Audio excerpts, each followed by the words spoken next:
আসসালামু আলাইকুম। আমদাদুল একাডেমির পক্ষ থেকে আপনাদের জানাই স্বাগত।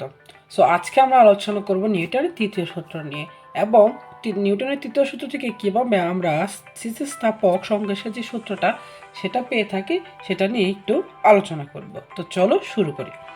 তো নিউটনের তৃতীয় সূত্রে নিউটন কি বলেছেন? নিউটন বলেছেন যে একটা বস্তুর উপর যদি তুমি বল প্রয়োগ করো তখন সেই বস্তু প্রথম বস্তুটার উপর বিপরীত দিকে সমান বল প্রয়োগ করবে। এটা দ্বারা কি বোঝাতে চেয়েছে আমরা একটা এক্সাম্পলের সাহায্যে বোঝার চেষ্টা করি। তো আমরা এই হাত দিয়ে অর্থাৎ আমার হাত দিয়ে যদি আমি পাথরটাকে ঘুষি দিই তাহলে এই পাথরটা আমাকে কি করবে? বিপরীত দিকে সমান বল প্রয়োগ করবে। প্রকৃতপক্ষে কিন্তু তাই ঘটে। আমরা যখন একটা পাথরকে ঘুষি দিই তখন কিন্তু আমরা হাতে ব্যথা অনুভব করি। কেন ব্যথা অনুভব করি? কারণ পাথরটা আমাদেরকে কি করে? বিপরীত দিকে সমান বল প্রয়োগ করে। আমি যদি আস্তে ঘুষি দিই তাহলে একটু কম ব্যথা পাবো, কিন্তু আরও বেশি জোরে যদি ঘুষি দিই তাহলে একটু বেশি ব্যথা পাবো। সেটাকে বলা হচ্ছে সমান এবং কি বিপরীত দিকে বল প্রয়োগ করা। ঠিক আছে, যেমন আমরা যদি এই হাত দ্বারা 5 নিউটন বল প্রয়োগ করি, যেটাকে আমরা +5 নিউটন ধরে নিই, তাহলে এই যে পাথরটা কি করবে? বিপরীত দিকে -5 নিউটন বলে আঘাত করবে। এখান থেকে আমরা একটা তথ্য নিতে পারি, সেটা হচ্ছে ক্রিয়া এবং প্রতিক্রিয়া। যে বস্তু অন্য বস্তুর উপর আঘাত করে সেটা হচ্ছে ক্রিয়া বল, অর্থাৎ হাত দ্বারা আমরা এই পাথরটার উপর বল প্রয়োগ করছি, এটা হচ্ছে কি ক্রিয়া বল। এবং এই যে পাথরটা আমাদেরকে কি করছে? বিপরীত দিকে বল প্রয়োগ করছে, সেটা হচ্ছে কি প্রতিক্রিয়া বল। ঠিক আছে, অর্থাৎ এটাকে যদি আমরা +f ধরে নিই, এটাকে ধরতে পারি -f, এবং +f -f কি হবে? সমান। ঠিক আছে, এটাই বলেছে আমাদের বিজ্ঞানী নিউটন তৃতীয় সূত্রে। তো এখান থেকে আমরা কিছু তথ্য নিতে পারি। তো তথ্যটা হচ্ছে আমরা যখন একটা বস্তুর উপর আঘাত করি তখন একটা বস্তু আরেকটা বস্তুর সাথে লেগে থাকা অবস্থায় আসলে নিউটনের তৃতীয় সূত্রটা কাজ করে, অর্থাৎ সংস্পর্শে থাকায়। যখন হাতটা সরিয়ে নিই সেই ক্ষেত্রে কী হয়? নিউটনের সূত্রটা আর কাজ করে না, অর্থাৎ নিউটনের সূত্রটা কি করে? জোড়ায় কাজ করে। ঠিক আছে, তো এখানে আমি আরেকটা কোশ্চেনে যেতে পারি যে আমরা যখন ক্লাসে বসে থাকি বা দুষ্টুমি করে একটা বন্ধুকে আরেকজন ঘুষি দেয়, তার পিঠে ঘুষি দেয়, তখন সেই বস্তুটাও মানে তোমার সেই বন্ধুটাও আমাকে কি করে? বিপরীত দিকে আরেকটা আমাকে উঠে ঘুষি দেয়। তাহলে এটা কি নিউটনের তৃতীয় সূত্রের এক্সাম্পল? উত্তরটা হচ্ছে না ভাইয়া, এটা নিউটনের তৃতীয় সূত্রের এক্সাম্পল না। কেন না? কারণ আমরা জানি নিউটনের সূত্রটা কি করে? জোড়ায় কাজ করে।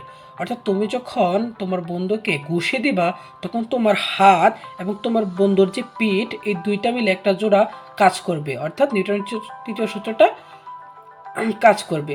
তো তুমি যখন তোমার বন্ধুর পিঠে ঘুষি দিবে তখন মাঝে মাঝে দেখবা তোমার হাতেও একটু বল অনুভব করো, অর্থাৎ একটু ব্যথা পাও। কেন পাও? কারণ তোমার বন্ধুর পিঠটাও তোমাকে কি করে? বিপরীত দিকে বল দেয়। কিন্তু তোমার বন্ধু যখন উঠে তোমাকে আরেকটা ঘুষি দেয়, ওইটা কিন্তু নিউটনের তৃতীয় সূত্র না। ওই ক্ষেত্রে 2বার নিউটনের তৃতীয় সূত্রটা কার্যকর হয়ে যাবে। তো আশা করি নিউটনের তৃতীয় সূত্রটা তোমরা বুঝতে পেরেছো এবং বেসিক কনসেপ্টটা জানতে পেরেছো। তো এখন আমরা নিউটনের তৃতীয় সূত্র থেকে কীভাবে স্থিতিস্থাপক সংঘর্ষের যে সূত্রটা, অর্থাৎ এই সূত্রটা পেয়েছিলাম, এটার ব্যাখ্যাটা অর্থাৎ প্রতিপাদনটা আমরা এই পর্যায়ে দেখে নিব।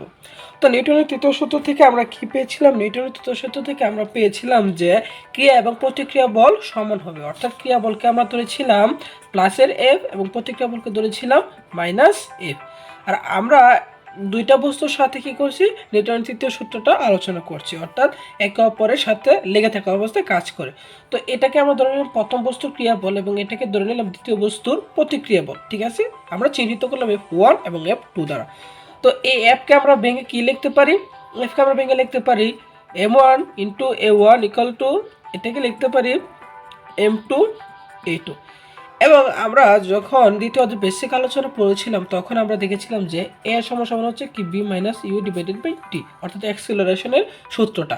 তো এখানে আমরা কি করব? এই এর মানটা বসিয়ে দিব। তো m ইনটু এখানে হয়ে যাবে b - u/t, ওই পাশে হয়ে যাবে m2 × b - u/t। ঠিক আছে, সো এবং এখানে অবশ্যই যেহেতু এটা প্রথম বস্তুর ত্বরণ, তো এখানে 1 দিয়ে আমরা প্রকাশ করব, আর এটা যেহেতু দ্বিতীয় বস্তুর ত্বরণ এর জন্য আমরা টু দিয়ে প্রকাশ করব। ঠিক আছে, এখন আমরা কি করতে পারি, উভয় পাশ থেকে টি বাদ দিয়ে দিতে পারি। এখন আমরা এটা দ্বারা এটাকে গুণ করব, অর্থাৎ m1 এখানে হয়ে যাবে b1 মাইনাস m1 u1। এই রাশিটা দ্বারা উপরের দুইটা রাশিকে গুণ করলাম। পরবর্তীতে একইভাবে এখানে মাইনাসটা রয়ে গেল, m2 দ্বারা এটাকে গুণ করবো, অর্থাৎ m2 b2 minus m2 e2। আমরা এখন লক্ষ্য করলে দেখতে পাবো যে এখানে একটু মাইনাস আছে। সো এই মাইনাস দ্বারা আমরা ভিতরে গুণ করলে এটা হয়ে যাবে কি মাইনাস, অর্থাৎ মাইনাস m2 b2, এবং এটা হয়ে যাবে কি প্লাসের, কারণ মাইনাস মাইনাস গুণ করলে হয়ে যায় প্লাসের। তো প্লাসের m2 u2, এবং এখানে যা আছে তাই হবে, কোনো চেঞ্জ হবে না, m1 u1। ঠিক আছে, তো এখন আমরা m1 b1 এর পাশে রাখলাম, এটা যেহেতু মাইনাস আছে এটাকে আমরা এই পাশে এনে ফেলবো। তো এনে ফেললে এটা মাইনাস আছে, এটা হয়ে যাবে কি প্লাস, অর্থাৎ প্লাস m2 b2, এবং এই যে এটা আছে কি মাইনাস, এটাকে আমরা ওই পাশে পাঠিয়ে দেবো, ওই পাশে পাঠিয়ে দিলে এটা মাইনাস থেকে চেঞ্জ হয়ে প্লাস পরিণত হয়ে যাবে, অর্থাৎ m2 u2 এই পাশে ছিল, এবং এটা আমরা মাইনাস থেকে এই পাশে যদি আনি তাহলে প্লাসে কনভার্ট হয়ে যাবে, এবং হয়ে যাবে m1 u1। ঠিক আছে, তো এটাই হচ্ছে আমাদের স্থিতিস্থাপক সংঘর্ষের যেই সূত্রটা, অর্থাৎ একটা বস্তু সংঘর্ষের আগে ভরবেগের সমষ্টি এবং সংঘর্ষের পরে ভরবেগের সমষ্টি কি হবে, সমান হবে। ঠিক আছে, তো এটা থেকে আমাদের অনেক সময় এরকম সিচুয়েশন আসতে পারে যে দেখাও যে সংঘর্ষের আগে এবং পরে ভরবেগের সমষ্টি সমান। তো এই সূত্রটি কোথা থেকে এসেছে, এবং আজকের ভিডিও থেকে আমরা দেখেছি যে নিউটন তৃতীয় সূত্রটার মানেটা কি বা কি বোঝাতে চেয়েছে। সাথে থাকার জন্য তোমাদেরকে ধন্যবাদ। আশা করি তোমাদের এই ভিডিওটা অনেক ভালো লেগেছে। দেখা হবে অন্য কোনো ভিডিওতে, সে পর্যন্ত ভালো থেকো। আল্লাহ হাফেজ।